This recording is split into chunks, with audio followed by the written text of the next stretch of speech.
මීන ලග්නේ ඔබ ආයුබෝවන් කියලා පිළිගන්න. මම අද ඔබට ඉදිරිපත් කරන්න හදන්නේ 2025 ජුනි මාසයේ ලග්න පලාපල. ඒ වගේම මම ලග්න පලාපල ඉදිරිපත් කරන ගමන් ඔබ දිනන සුබ දිනේ ඔබට ඉදිරිපත් කරනවා. මේ සුබ දිනේ මම ඔබට ඉදිරිපත් කරන්නේ අවුරුදු ගණනක ඉඳලා. ඒ වගේම තමයි මේ සුබ දිනේ දැනගෙන ජීවිතේ ජයග්‍රහණය කරපු විශාල පිරිසක් ඉන්නවා. ඔබත් ඔබගේ සුබ දිනේ දැනගෙන ජීවිතේ ජයග්‍රහණය කරගන්න.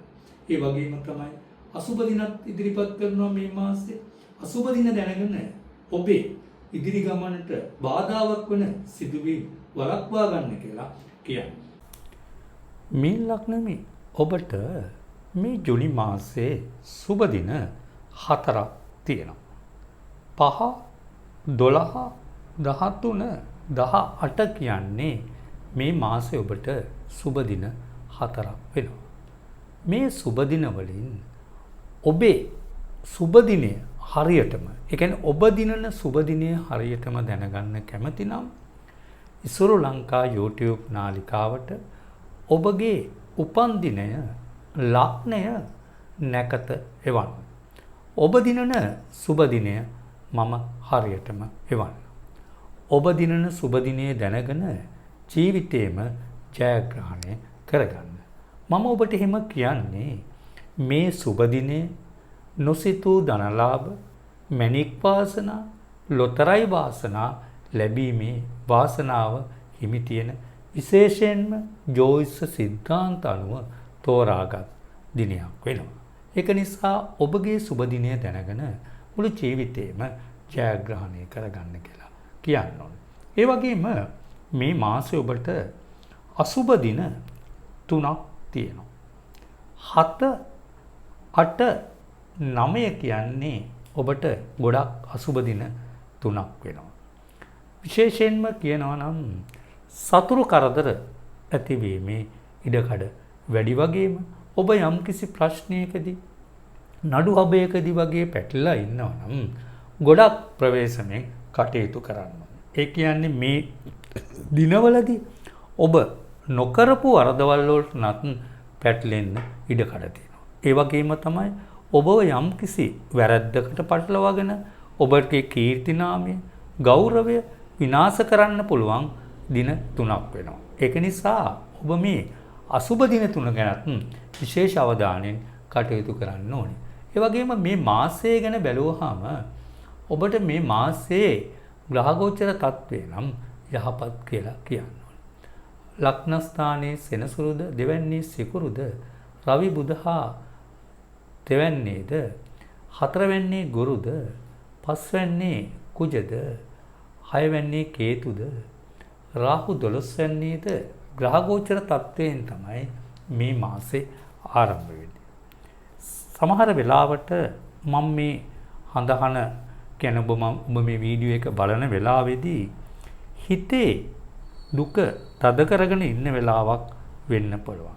ඒ කියන්නේ මට ඔබට එහෙම කියන්න තියෙන්නේ මේ වෙලාවත් එක්ක ඔබ යම්කිසි වෙලාවක සිත් පීඩාවක, මානසික ගැටලුවක ඉන්නවා නම් ඒ මානසික ගැටලු, සිත් පීඩාවන් වලින් මිදෙන්න කරුණු කාරණා ඇති වෙන මාසයක් කියලා කියන්නේ.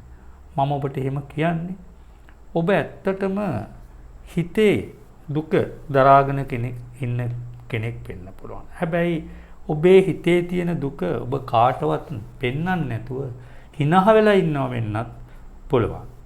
හැබැයි සමහර වෙලාවට ඔබ තනියම අඬනවා වෙන්න පුළුවන්.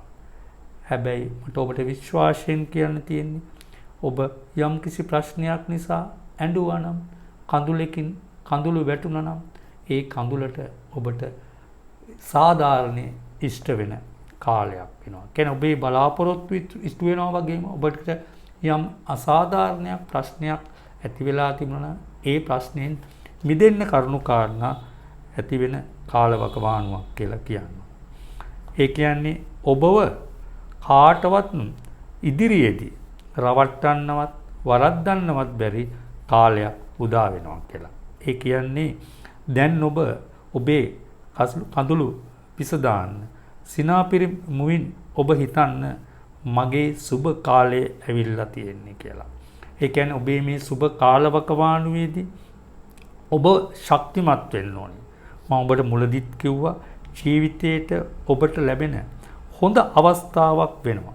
ඒ කියන්නේ ඔබේ ජීවිතේ ඉදිරි ගමන යහපත් කරන්න ඔබට ලැබෙන හොඳ අවස්ථාවක් වෙනවා මේ මාසේ. මේ මාසේ ග්‍රහමාරු කීපයක්ම සිද්ධ වෙනවා ප්‍රබල ග්‍රහමාරු.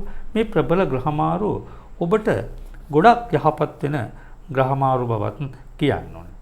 විශේෂයෙන්ම යුගදිවි ගත කරන අයට යුගදිවියේ ගැටලු ප්‍රශ්න මතුවෙලා සමහර වෙලාවට ආර්ථික වශයෙන් කඩා වැටලා ඒ වගේම ගොඩක් විරසක වීම ඇති වෙලා ඒ වගේ ප්‍රශ්න ගැටලු වලට මැදි වෙලා ඉන්නවා නම් යුගදිවියේ ඒ ප්‍රශ්න ගැටලු ඉවත් වෙනවා. එකිනෙකා අතර බැඳීම් ශක්තිමත් වෙන කාලයක් වෙනවා. සමහර වෙලාවට මේ වෙලාවේ දෙන්න දෙපැත්තක ඉන්නවනම් නැවත ලන් වෙන්න කරුණාකාරණා ගොඩනැගෙන කාලයක් වෙනවා. නිතරම එකිනෙකා අතර විශ්වාසය ආදරය වැඩි වෙන කාලයක් කියලා කියන්න ඕනේ.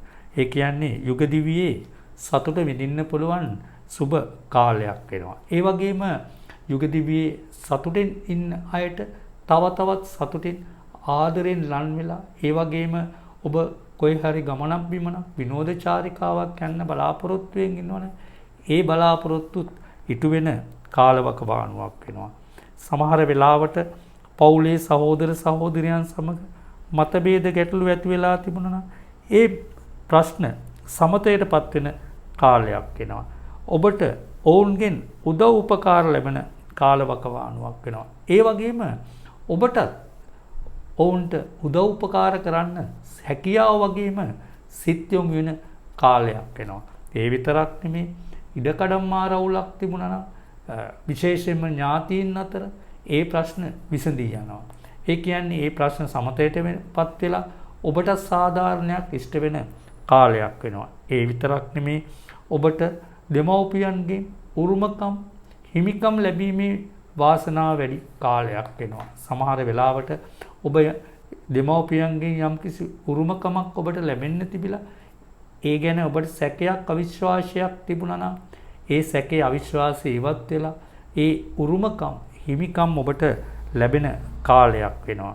විශේෂයෙන්ම කියන්න ඕනි අවිවාහකයට මංගල යෝග උදා වෙන කාලයක් කියලා. සමහර වෙලාවට ඔබගේ විවාහය අවුරුදු ගණනක් ප්‍රමාදලා ඉන්න පුළුවන්. වසර ගණනක් ඔබට ගැළපෙන කෙනෙක් ඔබ හොයනවා වෙන්න පුළුවන්. ඔබ බලාපොරොත්තු වෙන ඒ ආදරවන්තයා, ඒ කියන්නේ ඔබේ විවාහයට ගැළපෙන සහකරු, එහෙම නැත්නම් සහකාරිය ඔබට සොයා ගැනීමේ වාසනාව වැඩි කාලවකවානුවක් වෙනවා. විශේෂයෙන්ම කියන්න ඕනේ සමහර වෙලාවට ඔබ විවාහය කියන බලාපොරොත්තුව ඇතහැරලා ඉන්න මොහොතක් වෙන්න පුළුවන්. ඒ කියන්නේ හොයලා එපා වෙලා තාම හරි නොගිහිල්ලා. හැබැයි මට ඔබට විශ්වාසයෙන්ම කියන්න තියෙන්නේ එවැනි අයට වුණත් නැවත උත්සාහ කරන්න. ඔබේ සහකාරිය සොයා ගැනීමේ සුබම සුබ මාසයක්. මේ මාසය ඔබ උපරිම ඒ වෙනුවෙන් උත්සාහ කරන්න ඕනි මාසයක් වෙනවා. ඒ වගේම පෙම් සම්බන්ධතා පවත්වාගෙන යන අයට සුබ කාලයක් කියලා කියන්න ඕනේ.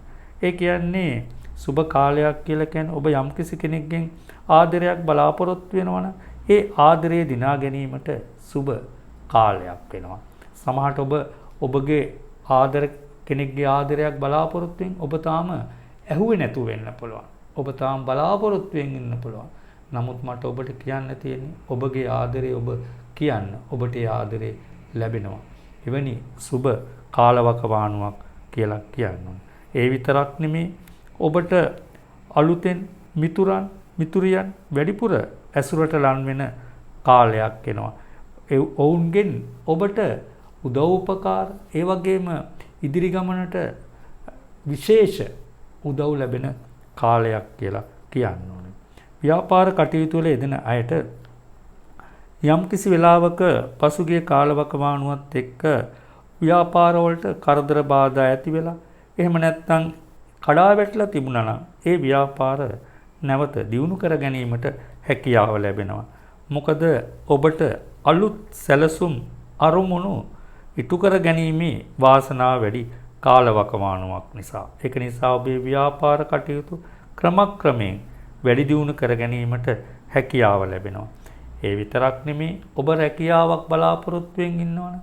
රැකියා වාසනාව හිමි වෙන කාලයක් කියලා කියනවා. විශේෂයෙන්ම විදේශගත රැකියා කටයුතු වල යෙදෙන අයට මේ කාලවකවානුවේ ඊ타මත්ම සුබ කාලවකවානුවක් කියලා කියනවා. මොකද සමහර වෙලාවට ඔබේ රැකියාව අහිමි වෙලා තියෙන්න පුළුවන්. ඒ අහිමුණ රැකියාව නැවත ලැබීමේ වාසනාව වැඩි කාලයක් වෙනවා. සමහර වෙලාවට මේ මොහොත ඔබට ගොඩක් දුක් කරදර මැද ඉන්න මොහොතක් වෙන්න පුළුවන්. නමුත් මට විශ්වාසයෙන් කියන්න තියෙන්නේ විදේශගත රැකියා කටයුතු වල නියුතු ඇයටත් සුබම සුබ මාසයක් කියලා. ඒක නිසා ඔබේ උනන්දුව හැකියාව අනුව වැඩිපුර ආදායම් වගේම ඔබට බලාපොරොත්තු වෙන දේවල් ඉටු කර ගැනීමේ වාසනාව වැඩි කාලවකවානුවක් වෙනවා. ඉගෙනීමේ කටයුතු වල යෙදෙන අයටත් ඉගෙනීමේ කටයුතු වල තිබිච්ච කරදර බාධා ඉවත් වෙනවා. සමහර වෙලාවට ඔබට පොතපත කෙරෙහි උනන්දුව අඩු වෙලා තියෙන්න පුළුවන් කාලයක් වෙන්න පුළුවන්. නමුත් පොතපත කෙරෙහි වැඩි උනන්දුවක් ඇති වෙන කාලයක් වගේම මතක ශක්තියෙන් වැඩි වෙන කාලයක් වෙනවා. ඒක නිසා ඕනෑම තරඟ විභාගයකට මුහුණ දීමේ හැකියාව වැඩි කාලයක් වගේම ජයග්‍රහණ ලැබීමේ වාසනාව වැඩි කාලවකවානුවක් කියලා කියනවා. ශරීර සුවය ගැන බැලුවොත් නම් ටිකක් ප්‍රශ්න ගැටලු මතුවෙන්න පුළුවන්. විශේෂයෙන්ම ඔබට ඒ කියන්නේ වතුරේ ඇතිවෙන රෝගාබාධ වගේම මුත්‍රා ආශ්‍රිත රෝගාබාධ ඇති වෙන්න පුළුවන්. ඒක නිසා ඔබ ඒ ගැන වැඩි අවධානයෙන් කටයුතු කරන්න ඕනේ. ඔබට උපතේ සිට මරණය දක්වා වඩාත් නිවැරදි පලාපලයක් භාව කේන්දරයක් කරහා දැනගැනීමට අවශ්‍ය නම් මාව අමතන්න. නිවැරදි පලාපලයකින් ඉදිරි දියුණුව සාර්ථක කරගන්න පුළුවන් වෙනවා. ඒ වගේම සිත් තෙරපෙන ප්‍රශ්නයක් බලාපොරොත්තුවක් ඇත්තම් ඔබට ජයසතුට ළඟා කර දෙන්න පුළුවන්. ඒ විතරක් නෙමේ අමනුෂ්‍ය දෝෂ නිසා පීඩා විඳින අයට, සුව නොවන වේදනාවක් එක්වීම නිසා පීඩා විඳින අයට, අනවින බන්ධන නිසා පීඩා විඳින අයට කිසිම මුදල් ගෙවීමකින් තොරව, ඒ කියන්නේ කිසිම මුදලක් අය කරන්නේ නැහැ, ඔබගේ ප්‍රශ්නයට විසඳුම් සොයා දෙන්නම්. දුරකථනයේ නමතා වේලාවක් වෙන් කරගන්න.